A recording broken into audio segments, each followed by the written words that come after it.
यही उमर इब्ने अब्दुल अजीज है। सारे बच्चों ने ईद के नए कपड़े बना लिए, उमर इब्ने अब्दुल अजीज के बेटे के पास नया कपड़ा नहीं है। कल सुबह ईद है, बीवी कहती है हम पुराने कपड़े पहन लेंगे, आप पुराने पहन लेना, लेकिन बेटे के लिए तो नए कपड़े का इंतजाम करो। सबके बच्चे नए कपड़े पहनेंगे और आपका बच्चा पुराने कपड़े। 1 महीने की तनख्वाह एडवांस ले लो। जैसे वो लेटर लिखते हैं अपने खादिम को, कैशियर को, 1 महीने की तनख्वाह एडवांस दे दो, अगले महीने काट लेना, या मैं अगले महीने की तनख्वाह नहीं लूंगा, हमें 1 महीने की तनख्वाह एडवांस दे दो, अगले महीने मत देना। उस कैशियर ने बैतुल माल के उस लेटर के ऊपर दूसरा जवाब लिख दिया और भेज दिया, उसको खा लिया। उमर इब्ने अब्दुल अजीज के खादिम ने कहा, उन्होंने एडवांस तनख्वाह नहीं दी बल्कि इसमें कुछ लिख दिया। उमर इब्ने अब्दुल अजीज ने उस पर लेटर पढ़ा, उस पे लिखा हुआ था, मेरे मालिक, मेरे आका अमीरुल मोमिनीन, आपने 1 महीने की तनख्वाह एडवांस मांगी है, मुझे देने में कोई एतराज नहीं है, मैं अभी देने के लिए तैयार हूँ, लेकिन ये गारंटी कौन देगा कि 1 महीने तक आप जिंदा भी रहेंगे।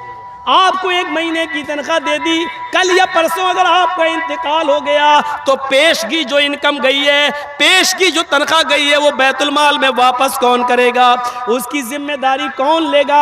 आप अपना जमानती और जिम्मेदार पेश करो, मैं तनख्वाह देने के लिए तैयार। कहा मेरी बीवी जिसका कैशियर इतना ईमानदार हो, मैं उससे 1 महीने की तनख्वाह एडवांस कैसे ले सकता हूँ। इसने कहा कि गारंटी दो कि अगले महीने तक जिंदा रहोगे, लेकिन अगले महीने तक जिंदगी की गारंटी भी मैं नहीं दे सकता, इसलिए मेरे बच्चे को कल पुराने कपड़े पहनना पड़ेंगे। ईद के दिन हमें भी पुराने, तुम्हें भी पुराने और इस बच्चे को भी पुराने कपड़े पहनना पड़ेंगे। हम 1 महीने की तनख्वाह एडवांस नहीं लेंगे। तकवे की ये बुनियादें थी जिससे हमारा इस्लाम मजबूत था, ईमान मजबूत था, ये तकवा था। लेकिन आज ये तकवा हमारी जिंदगियों से दूर होता चला जा रहा है, इसलिए इबादत की रूह निकल गई, इसलिए इबादत में हमें मजा भी नहीं आ रहा है।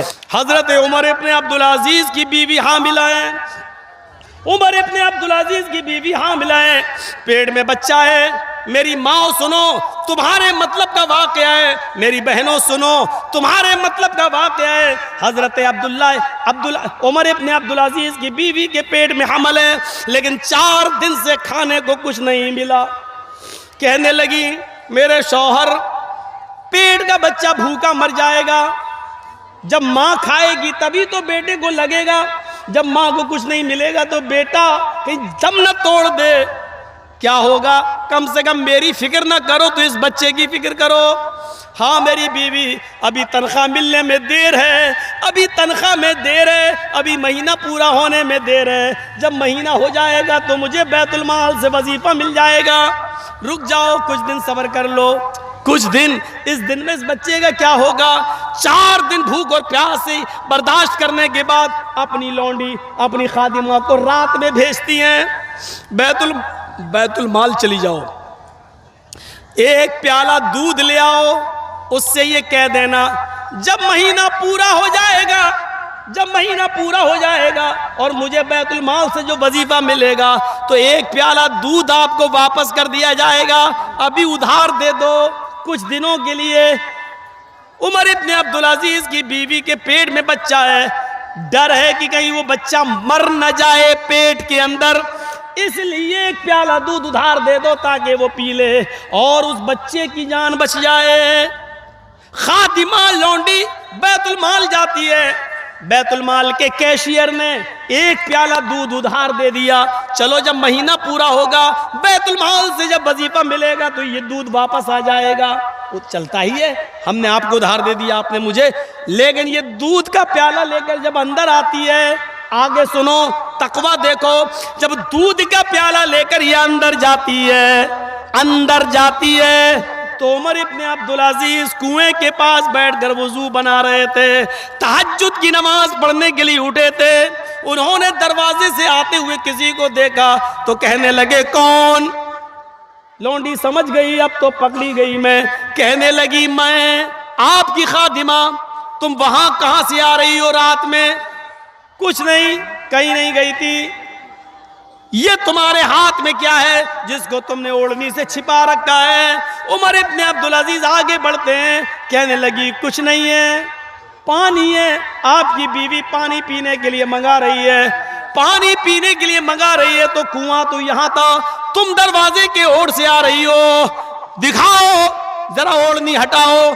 ओढ़नी हटाती है तो देखते क्या है, इसमें एक प्याला दूध है। उमर इब्न अब्दुल अजीज कहते हैं एक प्याला दूध ये कहां से लाई हो? सच सच बता दिया, बैतुल माल से लाई हूं। किसके लिए लाई हो? आपकी बीवी के लिए लाई हूं। क्यों? कहा अमीरुल मोमिनीन, मेरे आका आपकी बीवी ने कई दिनों से कुछ नहीं खाया, और इस हाल में पेट में जिसके बच्चा हो और कुछ ना खाए तो बच्चे के मर जाने का डर होता है। अमीरुल मोमिनीन, अपनी बीवी पर जुल्म न करो, अल्लाह के वास्ते एक प्याला दूध उसको पी लेने दो, शायद उसको ताकत आ जाए और बच्चा जिंदा रहे। हजरत उमर इब्न अब्दुल अजीज ने वो दूध का प्याला छीन लिया, फरमाया आए मेरी बीवी, ये एक प्याला दूध का ये बैतुल माल से आया है, और बैतुल माल तमाम मुसलमानों की जिम्मेदारी पे चलता है, सबका हक है। इस एक प्याला दूध लेने के लिए मुझे तमाम मुसलमानों को बिठाकर मीटिंग करना पड़ती है, फिर फैसला होता है कि दिया जाए कि न दिया जाए। सब राजी होते हैं तो एक प्याला दूध उधार मिलता है, वरना नहीं। ये मेरी इजाजत के बगैर कैसे आ गया है? क्या तुम इस बच्चे को चोरी का दूध पिलाओगी? क्या ये बच्चा चोरी के दूध से जिंदगी पाएगा?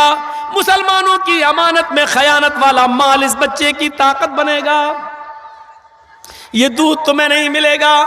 कहा अमीरुल मोमिनीन, अल्लाह के वास्ते एक प्याला दूध मैंने उधार मांगा है, बाद में जमा कर दूंगी, अगर नहीं मिला तो ये बच्चा मर जाएगा।